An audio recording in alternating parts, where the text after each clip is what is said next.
نحمده ونصلي على رسوله الكريم اما بعد فاعوذ بالله من الشيطان الرجيم بسم الله الرحمن الرحيم رب اشرح لي صدري ويسر لي امري واحلل عقدة من لساني يفقهوا قولي. ہمارا آج کا موضوع ہے سادگی، سمپلسٹی. مومن وہ ہے جو خدا کو پالے. خدا کو پانے والا انسان فطری طور پر اعلی حقیقتوں میں جینے لگتا ہے، کیونکہ اسے کائنات کی سب سے بڑی ہستی کے دریافت ہو جاتی ہے.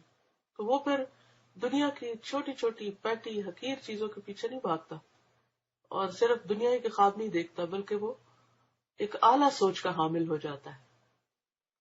وہ ظاہری چیزوں سے اوپر اٹھ کر مانوی دنیا میں اپنے لیے دلچسپی کا سامان پا لیتا ہے، یعنی ظاہر کی بجائے وہ معنی پر توجہ دیتا ہے.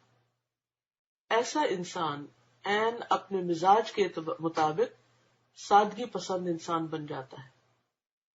اس کا نظریہ یہ ہو جاتا ہے کہ سادہ زندگی گزارو، البتہ اپنی سوچ کو اونچا رکھو.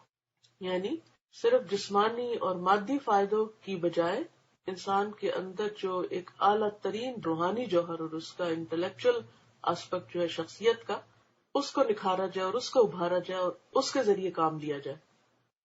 جو آدمی مانوی حقیقتوں کا ذوق آشنا ہو جائے اس کے لیے ظاہری اور مادی چیزوں میں کوئی لذت باقی نہیں رہتی. آہستہ آہستہ مادی چیزوں سے اس کو دل نہیں خوش ہوتا. پھر ایسے آدمی کو سادگی میں لذت ملنے لگتی. بناوٹی تکلفات اس کی نظر میں اپنی کشش کھو دیتے. اس کی روح کو فطری چیزوں میں سکون ملتا ہے، نیچر میں اس کے اندر سکون ہوتا ہے.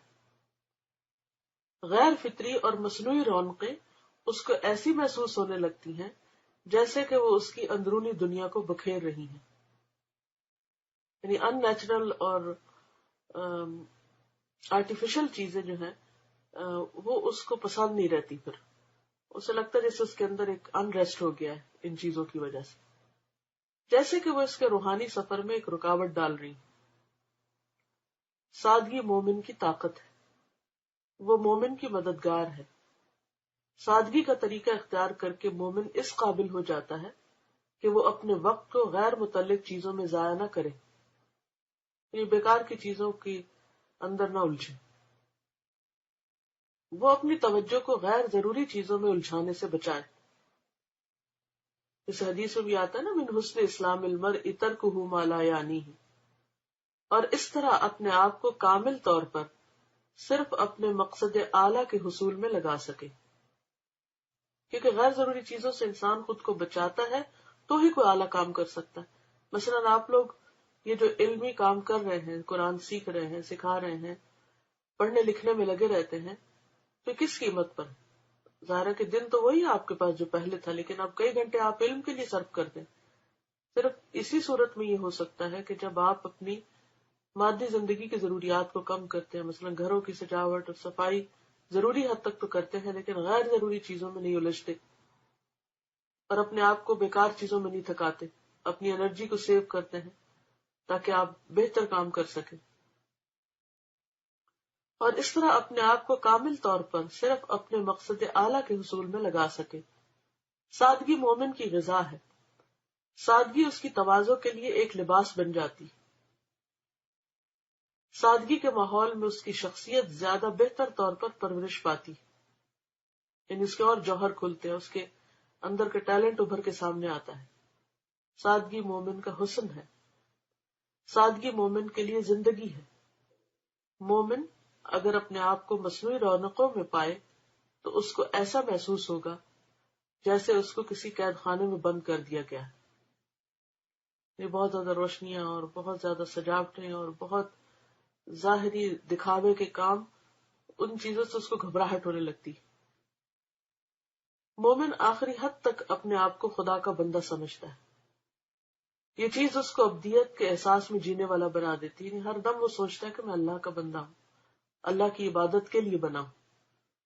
اور جو انسان ابدیت کے احساس میں جی رہا ہو اس کا مزاج لازمی طور پر سادگی کا مزاج ہوتا ہے. غیر سادگی کا انداز اس کے مزاج سے مطابقت نہیں رکھتا، اس لیے وہ اس کو اختیار بھی نہیں کر سکتا. یعنی انسان پھر ہر وقت کیا سوچتا ہے کہ اپنے وقت کو، اپنی صلاحیتوں کو غیر ضروری چیزوں میں الجھانے کی بجائے ان سے بچا کر اپنے آپ کو نیکی کے کاموں میں لگائے، اس وقت کو آخرت کی تیاری پہ لگائے. تو اس کے لیے لازمی طور پر اسے دنیا کی فضول زینت اور زائد رونقیں چھوڑنی ہوتی ہیں، اور وہ خوشی سے چھوڑتا ہے، اور اب اس کا ٹیسٹ کسی اور چیز میں ڈیولپ ہو جاتا ہے، اور اس کو اللہ کی یاد میں لطف آنے لگتا ہے، نماز میں اس کا دل لگنے لگتا ہے، خیر اور بھلائی کے کاموں کا اسے شوق آنے لگتا ہے، تو اس کا پورا لائف سٹائل بدل جاتا ہے. یہ لکھتی ہے کہ اس پر جو کچھ باتیں بہت اسٹرائک کی. ایک یہ بات کہ جب انسان کا لائف سٹائل سادہ ہو تو اس سے وقت کی بچت ہوتی ہے. میں بعض دفعہ گھر کو سجانے، دعوت، میل ملاقات میں اتنا تکلف کرتی تھی، اور اس سے حاصل یہ ہوتا تھا کہ سوائے خود تھکنے کے کوئی کچھ بھی نہیں کہتا تھا. آپ اتنا کچھ کرتے ہیں اور کوئی نوٹس بھی نہیں کرتا.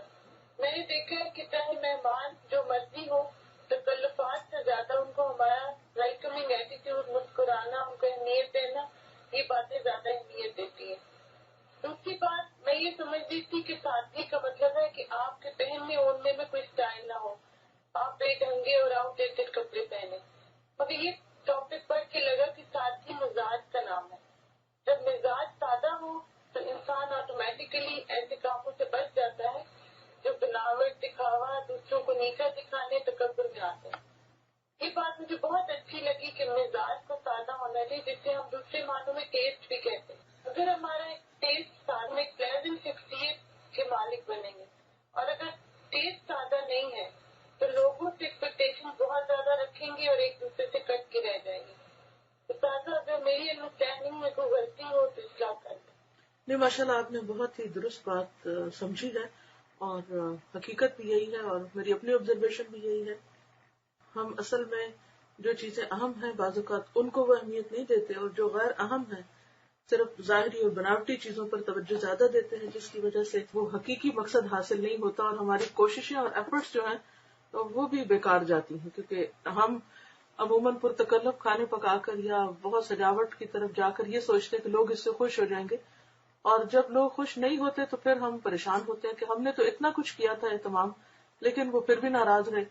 تو اس کے برعکس اگر آپ اہتمام کریں مگر اتنا ہی جتنا آپ کی ہمت اور توفیق ہے، اور ایک مناسب حد میں، اور باقی توجہ اور وقت جو ہے وہ انسانوں کو دیں، تو آپ دیکھیں گے کہ یقینی طور پر آپ کے تعلقات ان سے بہتر ہوں گے. تو جزاکم اللہ خیرا. اللہ تعالیٰ سے دعا ہے کہ وہ ہمیں بعمل بنائے. وآخر دعوانا ان الحمد للہ رب العالمین. سبحانک اللہم وبحمدک، نشہد ان لا الہ الا انت، نستغفرک ونتوب الیک. والسلام علیکم ورحمۃ اللہ وبرکاتہ. وعلیکم السلام. جزاک اللہ خیرا کثیرا. وإیاکم.